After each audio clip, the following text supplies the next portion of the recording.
ವಿರುದ್ಧದ ಸರಣಿಯಲ್ಲಿ ಭಾರತ ಒಂದೂ ಪಂದ್ಯ ಗೆಲ್ಲದೆ ವೈಟ್ ವಾಶ್ ಆಗಿದೆ. ಆದರೆ ಭಾರತದ ಸೋಲಿಗಿಂತ ಕರ್ನಾಟಕದಲ್ಲಿ ಹೆಚ್ಚು ಚರ್ಚೆಯಾಗಿದ್ದು ಕೆಎಲ್ ರಾಹುಲ್ ಹೆಸರು.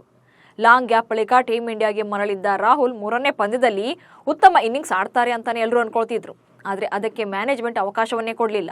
ಪ್ಲೇಯಿಂಗ್ 11ನಿಂದ ಕೈ ಬಿಟ್ಟು ನಿರಾಸೆ ಮೂಡಿಸಿದ್ರು. ಇದು ಕರ್ನಾಟಕದ ಫ್ಯಾನ್ಸ್ಗೆ ಸಿಕ್ಕಾಪಟ್ಟೆ ಬೇಸರ ಮೂಡಿಸಿತ್ತು.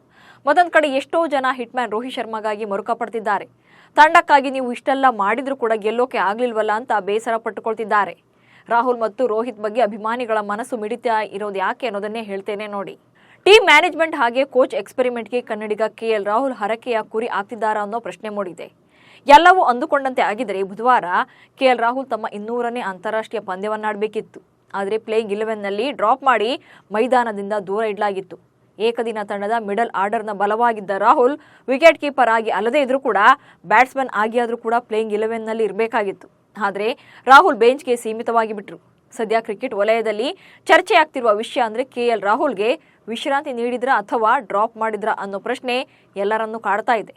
ಯಾಕಂದ್ರೆ ಬರೋಬ್ಬರಿ 7 ತಿಂಗಳ ಬಳಿಕ ಏಕದಿನ ಸರಣಿಯನ್ನಾಡ್ತಿದ್ದ ಕನ್ನಡಿಗ ರಾಹುಲ್ ಇತರರಿಗಿಂತ ಕಳಪೆ ಪ್ರದರ್ಶನವನ್ನೇನೂ ನೀಡಿರಲಿಲ್ಲ. ಈ ಸರಣಿ ಟೀಂ ಇಂಡಿಯಾಗೆ ಈ ವರ್ಷದ ಕೊನೆ ಏಕದಿನ ಸರಣಿಯಾಗಿತ್ತು. ಇದಾದ ಬಳಿಕ ಈ ವರ್ಷ ಯಾವುದೇ ಒನ್ ಡೇ ಗೇಮ್ ಇರಲ್ಲ. ಹೀಗಾಗಿ ಕೆಎಲ್ ರಾಹುಲ್ರನ್ನ ಕೇವಲ ವಿಶ್ರಾಂತಿಯನ್ನು ನೀಡಲಾಗಿತ್ತಾ ಅಥವಾ ತಂಡದಿಂದಲೇ ಡ್ರಾಪ್ ಮಾಡಲಾಗಿತ್ತಾ ಎಂಬ ಬಗ್ಗೆ ಚರ್ಚೆ ನಡೀತಾ ಇದೆ.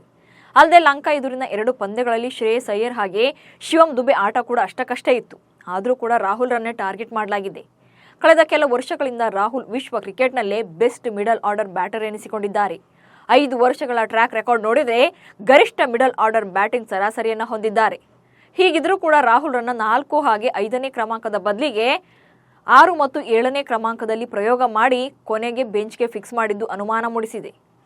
ಅದು ಅಲ್ಲದೆ ರಾಹುಲ್ರನ್ನ ಕೈಬಿಟ್ಟು ರಿಷಬ್ ಪಂತ್ಗೆ ಚಾನ್ಸ್ ನೀಡಿ ಟೀಮ್ ಮ್ಯಾನೇಜ್ಮೆಂಟ್ ಸಾಧಿಸಿದ್ದು ಏನೇನೂ ಇಲ್ಲ. ಚಾನ್ಸ್ ಗಿಟ್ಟಿಸಿಕೊಂಡಿದ್ದ ಪಂತ್ ಜಸ್ಟ್ 6 ರನ್ ಗಳಿಸಿ ಔಟ್ ಆಗಿದ್ರು. ರಾಹುಲ್ರನ್ನ ಕೈಬಿಟ್ಟವರ ಮುಖಕ್ಕೆ ಹೊಡೆದಂತಿತ್ತು ಪಂತ್ ಆಟ. ಮತ್ತೊಂದು ಕಡೆ ತನ್ನದಲ್ಲದ ತಪ್ಪಿಗೆ ನಾಯಕ ರೋಹಿತ್ ಶರ್ಮಾ ಕೂಡ ಸೋಲಿನ ಹೊಣೆ ಹೊರಬೇಕಾಗಿದೆ. 3 ಪಂದ್ಯಗಳ ಏಕದಿನ ಸರಣಿಯಲ್ಲಿ ರೋಹಿತ್ ಶರ್ಮಾ ಬಿಟ್ಟರೆ ಟೀಂ ಇಂಡಿಯಾ ಪರ ಯಾವ ಬ್ಯಾಟ್ಸ್ಮನ್ ಕೂಡ ಬ್ಯಾಟ್ ಸದ್ದು ಮಾಡಲೇ ಇಲ್ಲ. ರೋಹಿತ್ ಇಡೀ ಸರಣಿಯಲ್ಲಿ 157 ರನ್ ಕಲೆ ಹಾಕಿ ಭಾರತದ ಪರ ಸರಣಿಯಲ್ಲಿ ಅತಿ ಹೆಚ್ಚು ರನ್ ಬಾರಿಸಿದ ಬ್ಯಾಟರ್ ಎನಿಸಿಕೊಂಡಿದ್ರು. ಆದರೂ ಕೂಡ ತಂಡ ಗೆಲ್ಲಿಸೋಕೆ ಆಗಲಿಲ್ಲ.